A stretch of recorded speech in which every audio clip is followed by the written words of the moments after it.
the shortages and lack of funds and devaluation of the currency and everything else that we've talked about. I just don't want to repeat. So I'm concerned that we haven't even started.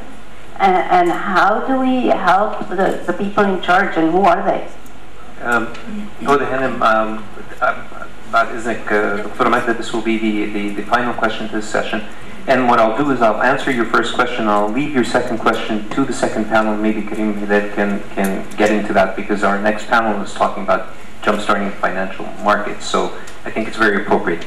But let me answer your question. The reason why we're having this gathering here is because we believe that the private sector has to have a public voice. Maybe not this meeting being a public meeting, but we wanted to see how we can gather a group of people, thinkers, to start addressing these issues in the form and context of a dialogue.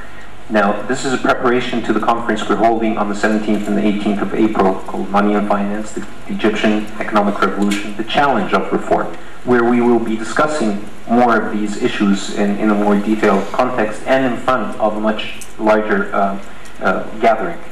In the meantime, what we've agreed with the Prime Minister's cabinet, and we have meetings respectively with the ministers, the current ministers, I don't know if they will be there or not, but we're not looking at them as individuals, we're looking at the concept of the engagement of private sector with the government, today, tomorrow, 5 years from now, 10 years from now.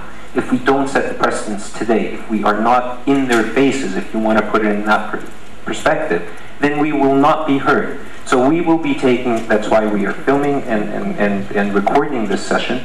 This will be covered, this will be presented to them in white papers. I hope that there is a change in attitude from the old regime to the new regime. I know the gentlemen are laughing because, you know, this is something that has been happening and nobody has been listening, but I think if we've reached a point of change, then we must also change the concept of the public sector, the concept of the government listening to the private sector, because we are going to lead growth.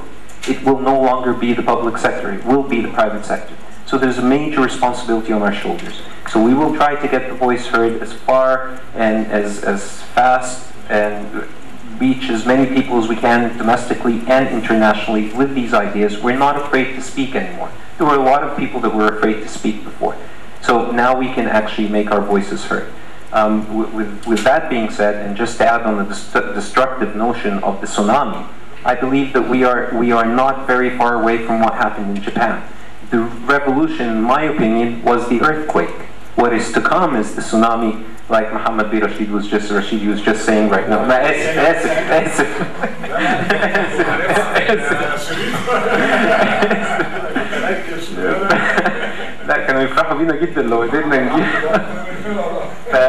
I completely agree. There's so much to be done. The point of this specific topic that we're talking about, and we will talk about it again on the 17th of April, was basically to see where the consensus of the private sector is in regards to our new economic system. What kind of system will we have?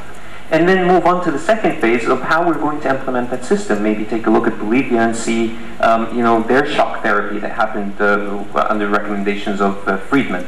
Is it going to be like Chile? Is it going to be like Poland? There are a lot of examples in history that we can go back to and sort of pick the way forward. Indonesia, Malaysia, CI Capital is hosting an Asia summit, a business forum in June. That is inviting the experiences of the Asian countries to come and share with us their reform programs and what the results of that were. So this is going to be an ongoing dialogue without a doubt. But if we do not start now, and if we don't put our strengths together as the private sector, then we won't be heard, and we will end up being a part of a system that we are disagreeing with, that we are not happy with, that will not create growth for this country.